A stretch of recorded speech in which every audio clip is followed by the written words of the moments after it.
नमस्कार। सबसे बड़ा मुद्दा, सबसे बड़ी बहस देख रहे हैं आप और मैं हूं आपके साथ रोहित कुमार। छत्तीसगढ़ में डीजीपी आईजी कॉन्फ्रेंस का 60वां संस्करण आज से शुरू हो गया। प्रधानमंत्री नरेंद्र मोदी 29-30 दिसंबर को इस सम्मेलन में शामिल होंगे। इसका सम्मेलन का मकसद देश की प्रमुख पुलिस चुनौतियों को समीक्षा करना और विकसित भारत के निर्माण के लिए भविष्य की रणनीति तैयार करना है।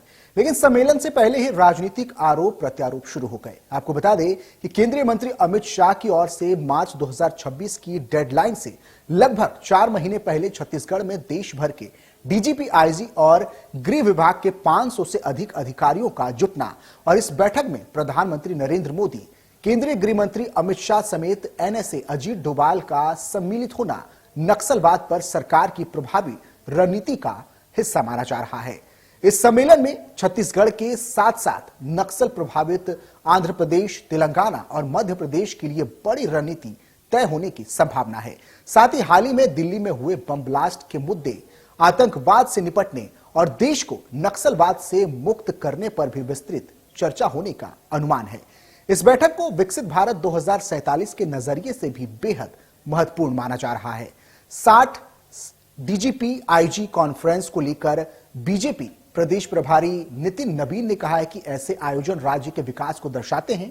छत्तीसगढ़ को बने 25 साल हो चुके हैं और इसके विकास में प्रधानमंत्री का महत्वपूर्ण योगदान रहा है। अब राज्य को आगे बढ़ाने का काम किया जा रहा है। वहीं डीजीपी कॉन्फ्रेंस पर प्रदेश कांग्रेस अध्यक्ष दीपक बैज ने कहा है कि प्रदेश सरकार देश भर के डीजी आईजी कॉन्फ्रेंस की मेजबानी कर रही है, जबकि अभी तक राज्य में अस्थायी डीजीपी नियुक्त नहीं किया गया है।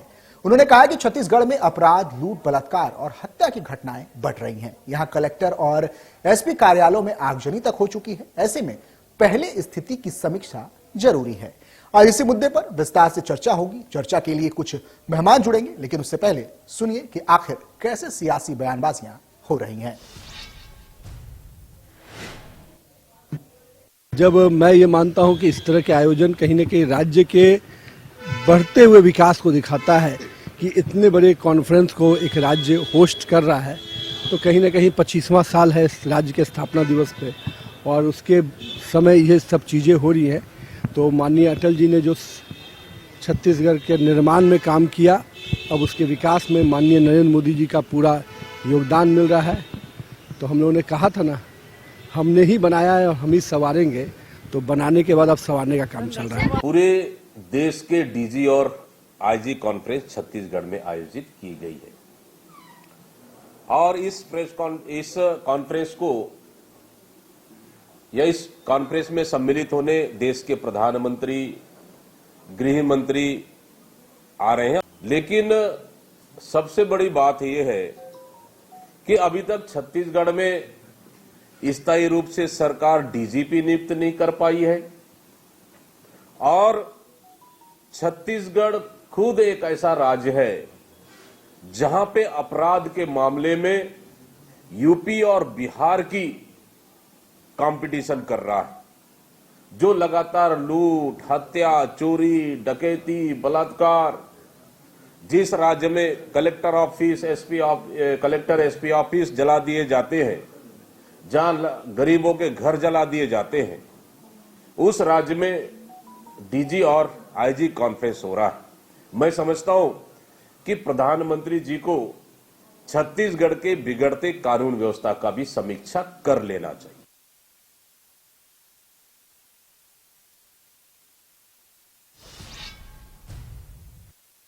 चर्चा की शुरुआत कर लेते हैं। हमारे मेहमान हमारे साथ जुड़ चुके हैं। तौकीर रजा बीजेपी प्रवक्ता है, बहुत स्वागत है सर आपका। रुपेश दुबे कांग्रेस प्रवक्ता है, आपका भी बहुत स्वागत। चर्चा की शुरुआत करेंगे। सबसे पहले सवाल तौकीर रजा से। बीजेपी प्रवक्ता हैं तौकीर रजा जी, बहुत स्वागत आपका इस चर्चा में हमारे साथ जुड़ने के लिए। तौकीर, छत्तीसगढ़ में आईजी डीजीपी कॉन्फ्रेंस हो रही है, तो वहीं दूसरी तरफ छत्तीसगढ़ राज्य में एक अस्थायी डीजीपी भी नियुक्त नहीं किया गया है।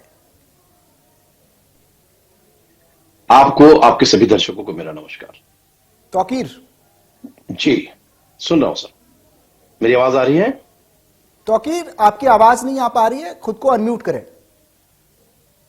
नहीं, अनम्यूट तो है, अनम्यूट है, देखिए आवाज आ रही है।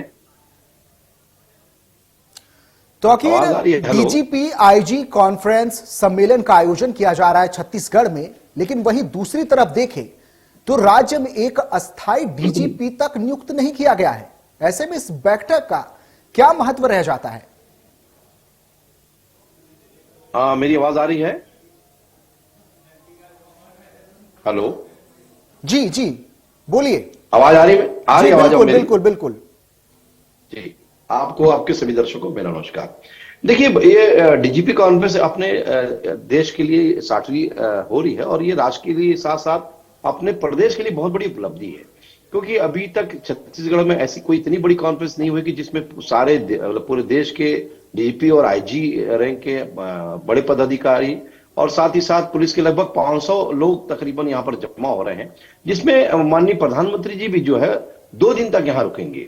तो 2 दिन तक रुकने के कारण और माननीय गृह मंत्री जी 3 दिन रुकने से समझ में आता है कि वो कितनी गंभीर है देश के लिए। एक नए तरीके से किस प्रकार से जो साइबर के हमले हो रहे हैं उससे कैसे और सुदृढ़ हुआ जाए।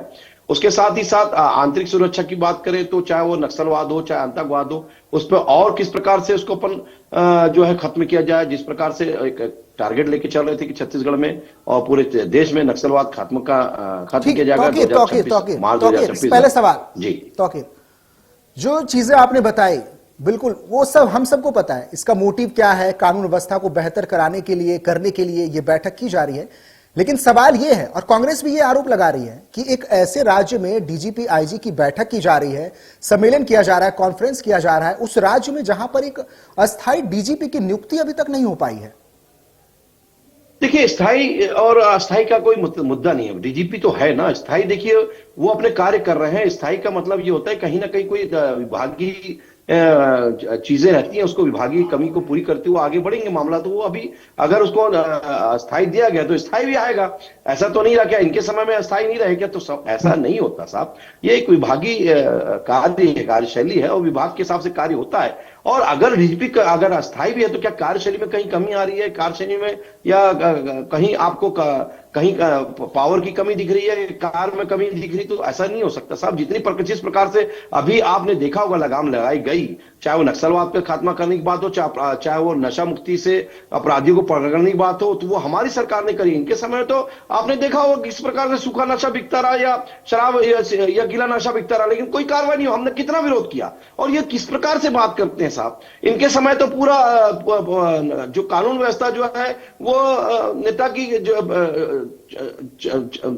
गेट की जो है जागीर बनी बैठी थी, और अपराधी बिल्कुल संरक्षण में इनके घूमते थे और कार्य करते थे। तो ये सबने देखा है। लेकिन हमारी सरकार ने किसी को बख्शा नहीं, जीरो टॉलरेंस पॉलिसी के साथ कार्य कर रही है। तो ये उपलब्धि है। अगर आप ये देखेंगे कि हमने जिस प्रकार से काम किया इन 2 वर्षों में, इसके पहले आपने 5 वर्षों में जो चीज नहीं कर पाए हम 2 वर्षों में कर दिया है। तो हमने ये उपलब्धि हमारी सरकार की है। और साथ ही साथ अभी आपको ये गर्व की बात होना चाहिए, इसको स्वागत करना चाहिए। लेकिन आप इसमें भी एक जो है झूठी राजनीति करने की श्रेय लेने की कोशिश कर रहे हैं। ये अच्छी बात नहीं है। इतना बड़ा कार्यक्रम हो रहा है, देश के प्रधानमंत्री यहां 2 दिन रहेंगे, 3 दिन रहेंगे, तो ये अपने आप में गर्व का विषय है।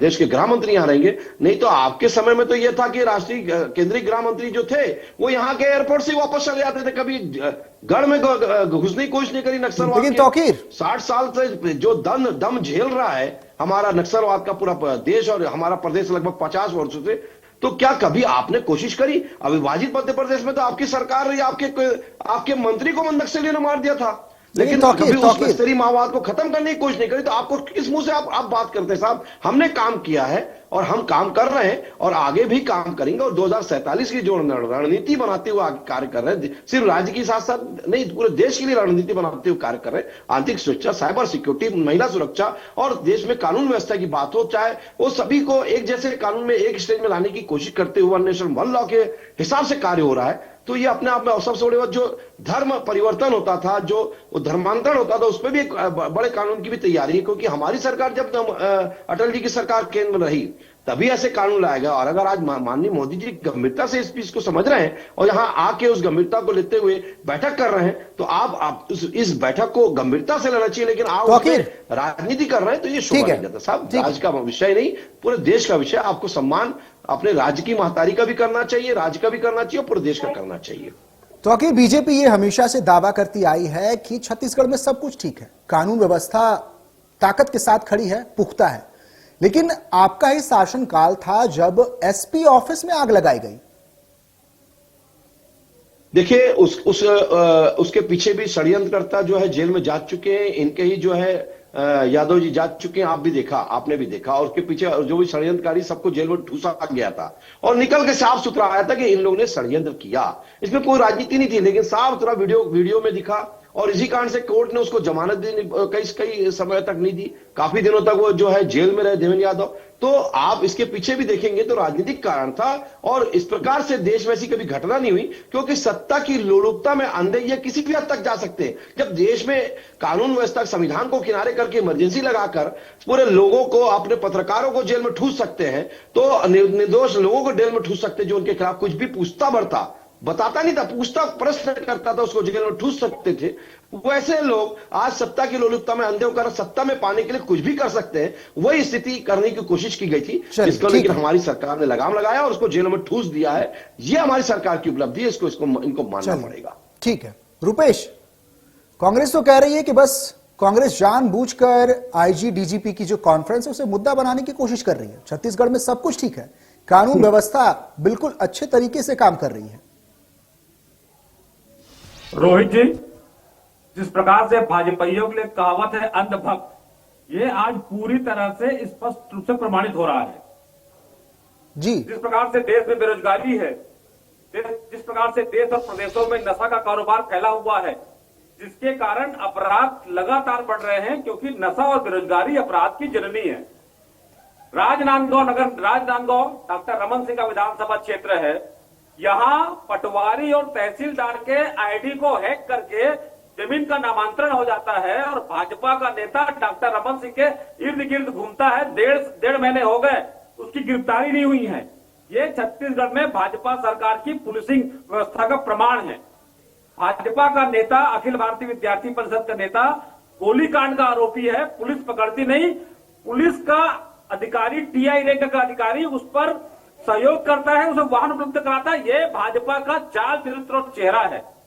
जिस प्रकार से भारतीय नागरिक सुरक्षा संहिता में साक्षियों की सुरक्षा की स्कीम बनानी थी और अधिसूचित करना था, आज 1.5 साल से भारतीय नागरिक सुरक्षा संहिता की साक्षी सुरक्षा स्कीम छत्तीसगढ़ की सरकार बना नहीं पाई है। वैसी स्थिति में आप जब साक्षियों की सुरक्षा की स्कीम नहीं बना पाएंगे, अपराधियों को लगातार आप प्रश्रय देंगे। जितने भी बड़े बड़े अपराधी हैं भाजपा के नेताओं के इर्द गिर्द घूमते हैं और ये किस मुंह से कानून व्यवस्था की बात करते हैं। आप लगातार नक्सलवाद समाप्त करके बात करके, वाहवाही लूट करके आप शहरी क्षेत्र की जनता को चाकूबाजी, अपराध की जितनी प्रकृतियां होती हैं छत्तीसगढ़ में फल फूल रहा है। महिलाएं सुरक्षित नहीं है, बच्चियां सुरक्षित नहीं है, चाकूबाजी हो रहे हैं, गोलीकांड हो रहे हैं और बार बार भाजपा के नेता अपनी बेशर्मी से बातें करते हैं। ये बड़ी चिंताजनक बात है। लेकिन रुपेश ने कहा रुपेश, लेकिन ये बैठक, ये सम्मेलन, ये कॉन्फ्रेंस तो उसी के लिए किया जा रहा है कि हत्या, लूट, अपहरण को रोका जा सके। फिर कांग्रेस इस पर राजनीति क्यों कर रही है? तो अच्छी पहल है, कांग्रेस को तो इसका समर्थन करना चाहिए। रोहित जी, कांग्रेस आयोजन का विरोध या समर्थन की बात नहीं करती जी, लेकिन आप जिस धरती पर आप आयोजन कर रहे हैं वहां का वातावरण देख लीजिए, वहां का आबोहवा देख लीजिए।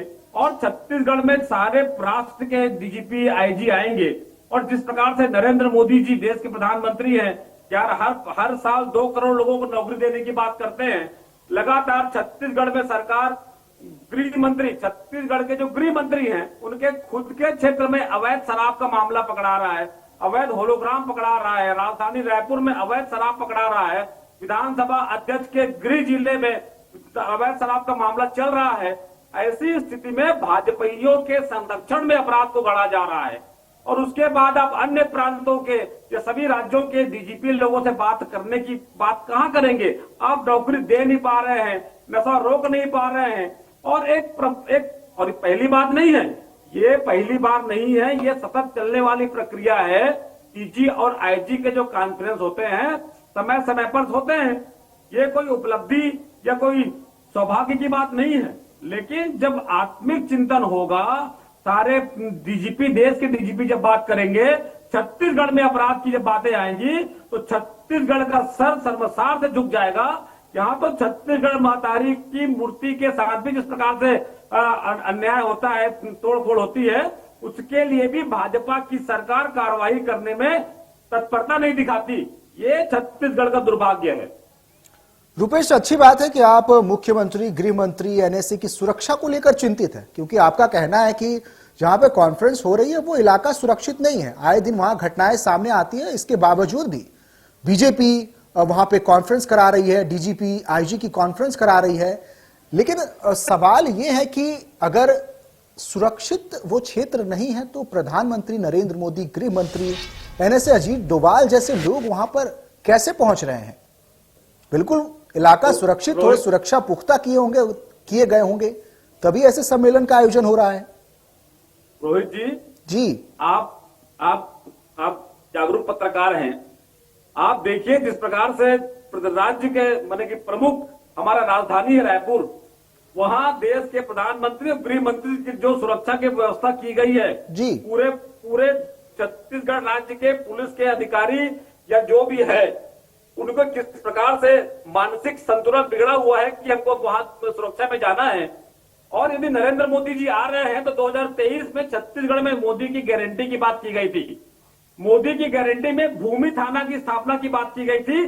2 साल हो गए, उस पर कोई बात नहीं हो रही है। मोदी की गारंटी में मादक पदार्थों की तस्करी करने वालों को 10 साल का कठोर कारावास और 5 लाख जुर्माना की बात की गई थी, वो कहां है? देखिए, आप भाजपा की कथनी और करनी में पूरी तरह से भिन्नता है। और यदि आप सुरक्षा के पैमाने में आकर के छत्तीसगढ़ में रह करके चल देंगे और उसके बाद आम जनता, आम नागरिक, आम महिला या किस प्रकार से सरेह राह में लूट, डकैती, बलात्कार, मैं फिर से कहना चाहूंगा, अपराध की जितने भी प्रकृतियां होती हैं वो छत्तीसगढ़ में हो रहा है। यहां तक कि एनसीआरबी की रिपोर्ट देखेंगे तो यहां जो राष्ट्रीय मानक पैमाना दर है उसका भी इनके द्वारा पार कर दिया गया है और छत्तीसगढ़ सिर्फ अपराध का गढ़ के नाम में चर्चित हो गया है। चलिए ठीक है रुपेश जी। तो अकीर जी, ये तो अच्छी बात है, रुपेश जी प्रधानमंत्री, गृह मंत्री, एनएसए की सुरक्षा को लेकर चिंतित नजर आ रहे हैं कि जहां कॉन्फ्रेंस का आयोजन किया गया, सम्मेलन का आयोजन किया गया, वो इलाका सुरक्षित नहीं है प्रधानमंत्री के लिए, फिर भी आप कॉन्फ्रेंस का आयोजन करवा रहे हैं वहां पे। यही हास्यास्पद है, हमारे कांग्रेसी जो वक्ता जो है इस प्रकार से बातें करते हैं। मैं अभी वही देख रहा था, अरे साहब देखिए, ऐसा है एक समय ऐसा था कि आप लोग ने तो अर्बन नक्सल को अपने जेब में बैठा के रखा था, गोद में। अरे आप लोगों ने अर्बन नक्सल सुन लीजिए, सुन लीजिए, पहले सुन लीजिए, अरे पहले मेरी बात सुन लीजिए, मैं बीच में नहीं टोका। अरे आप कुछ ही बात करेंगे। अरे भाई पहले मेरी बात सुन लो आप। अरे यार मेरी बात सुनो पहले आप। अरे मेरी बात सुनो यार। नक्सल को गोद में बैठाने वाले कांग्रेसी लोगों से बात मत करो भाई। आप ये बताओ भूपेश बघेल से किसी की मां ने दूध पिलाई क्या कांग्रेसियों ने? जाकर उससे जो सबूत मांग सके झीरम कांड के। अरे झीरम कांड का जिसने सबूत मारा था, झीरम कांड का हत्यारे, हाँ भाई आप उसको जाके अपने आप उसको शहीद का दर्जा देते दिग्विजय सिंह जैसे। अरे तो जांच का विषय है कि जिसको काले से पोताई कर दिए, कपड़े फाड़ दिया दिग्विजय सिंह को, विजय चंद्र शुक्ला के फार्म हाउस में आपके कांग्रेसी लोगों ने, और उसी कांग्रेसी ने बोल दिया कि झीरम कांड के हत्या का जो हत्यारा है वो रुपेश जी, तौकीर जी, दर्जा है। किस प्रकार से आप क्या काम करते हो, कैसे बिकते हो, ये दिखता है देश को बेचने वाले हमें बताएंगे। अरे ऐसा है, 60 वर्षों से नक्सलवाद का नंगा नाच होता रहा और किस प्रकार से जेबें ठूसते रहे, ये दिखता है। वो दिखता है कि एक मंत्री जो एक व्यक्ति को गाड़ी लगी, चाबी में गाड़ी लगी मिल गई और उसको लाल बत्ती देकर मंत्री का दर्जा दे दिया। आपका विपक्ष का नेता जो चरणदास मैंने उससे पूछता है चाबी लगी गाड़ी कैसे मिल गई, तो उसमें कोई कार्रवाई नहीं कर रहा। वकील जी, रुपेश जी प्लीज प्लीज बात कर रहा हूँ, अपराध पे बात कर रहा हूँ। जज्बा रखिए पहले सुनने का, बीच में बोलने का जज्बा है तो मेरे पास बहुत सारा है, बहुत सारा मेरे पास जज्बा। साहब इनको बीच में बोलने का समय देते रहिए, मेरे समय में आप डिस्टर्ब मत करिए। तो ये समय एक एक रुपेश जी प्लीज, आपको भी जवाब देने का मौका मिलेगा, आप सुन लीजिए। तौकीर जी जी देखिए, ऐसा है आपको अगर इस पे जांच की बात करी जाए, नक्सलवाद की बात, तो नक्सल का जो घटना हुई थी, जो कांग्रेसी नेता मरे थे झीरम कांड में, जरा ये बताइए मेरे, उसके पहले जो घटना को अगर जोड़ा जाए तो आपने देखा होगा जब अजीत जोगी को मुख्यमंत्री बना दिए गए तो दिग्विजय सिंह जब किशोर शुक्ला के फार्म हाउस में गए थे, काली खोद दी गई थी और फाड़ दिया गया था कपड़ा, और उसके बाद झीरम कांड हुआ था। और जब झीरम कांड हुआ कई वर्षों बाद, तो उसके पीछे जो लोग थे उसको लाल बत्ती देके बैठा दिया गया, नवाज दिया गया। और आज भी जो हिड़मा मारा था जिसने इन कांग्रेसी नेताओं को, तो जाके उसको आप शहीद का दर्जा देने की बात करते हैं, लाल सलाम करने की बात करते हैं। इनकी नेत्री जो है प्रीति मांझी और दिग्विजय सिंह पूर्व मुख्यमंत्री रहे, छोटी मोटी बात है। जिसने हिंदू आतंकवाद की जो है बात रख दी थी कि हिंदू आतंकवादी होते हैं, ऐसे लोगों को ये पार्टी से नहीं निकाल के, बर्खास्त नहीं करके, ना सस्पेंड करके, ना कार्रवाई करके ऐसे लोगों को बढ़ावा देते हैं। किस मुंह से बात करते हैं? हमारी पार्टी ने कार्रवाई करी है साहब, आपकी पार्टी ने कार्रवाई करी थी। अगर तो बताइए, झीरम कांड के सबूत की बात करते रहे भूपेश बघेल, आज तक चूड़ी पहन के बैठे रहे महिलाओं के जैसे, कभी निकाल नहीं सके झीरम कांड के सबूत। तो मैं इससे की बात नहीं करता साहब, जो बात करता हूं वो ठोस करता हूं। अरे कानूनी कार्रवाई हमारी कर रही है पुलिस, ये बड़ी बात है। नशाबंदी की बात करें, आपने नशा बेचने वालों को कितने लोग को अंदर किया? आपने तो ऑनलाइन शराब बंद करने की बात करने वाले लोग ऑनलाइन घर घर शराब पहुंचा दिया था, ये सबने देखा है। किस मुंह से बात करते हो? चलिए ठीक है तौकीर, हमारा नहीं हो सकता। हम जो बोलते हैं वो करके दिखाते हैं। हमने मोदी जी की गारंटी में जो बात की थी, 2 साल का बोनस देने की बात करी, तुरंत दिया। हमने बात किया कि हमने 16 लाख आवाज देंगे, हम 16 लाख आवाज के लिए आगे ठीक है तौकीर ठीक है, तो चुके हो, कई बन चुके हैं, हमने दिया। आप बात किस मुंह से करते हैं? थोड़ा देखिए वाले अपने गिरबान में जाके। आपका जो है कालखंड जो है ये बताता है कि चाल और चरित्र और चेहरा किस प्रकार से रहता है। यह संस्कृति रीति नीति की बात है। हमारी संस्कृति, हमारी नीति, हम राष्ट्र के लिए बात करते हैं और आप जो है राष्ट्र को तोड़ने की बात करते हैं। और कभी राष्ट्र के तोड़ने वालों के चलिए ठीक है तौकीर, हमेशा खड़े हो जाते हैं। ठीक है तौकीर बस किस मुंह से बात करते हो आप? ठीक है रुपेश जी बात करते हैं तो हमने रुपेश जी जवाब दीजिए, फिर हम चर्चा को समाप्त करेंगे। रुपेश जी कंक्लूड कीजिए।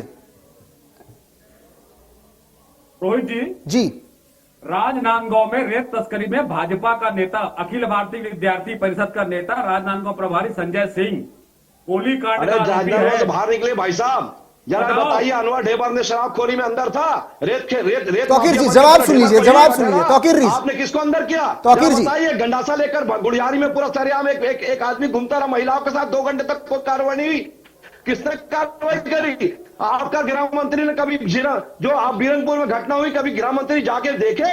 कभी सांत्वना दिया उस परिवार में? नहीं दिया। किस मुंह से बात करते हो? चलिए ठीक है तौकीर भाजपा नेता करते हो। अरे कांग्रेस के नेता तो रेप के कांड में अंदर, ठीक है तौकीर में। ठीक है रुपेश जी जल्दी से छोटा सा जवाब। संरक्षण देने की बात आपने की, हमने नहीं करी साहब। हम किसी को संरक्षण नहीं देते। हम किसी भी अपराधी को, चाहे वो किसी भी पार्टी का, हमारी पार्टी का भी होगा, हम उसे बख्शने वाले नहीं है। चलिए ठीक है, दोनों मेहमानों का इस चर्चा में जुड़ने के लिए बहुत बहुत शुक्रिया। तो बड़ी बहस में फिलहाल इतना ही, आगे खबरों का सिलसिला जारी रहेगा। नमस्कार।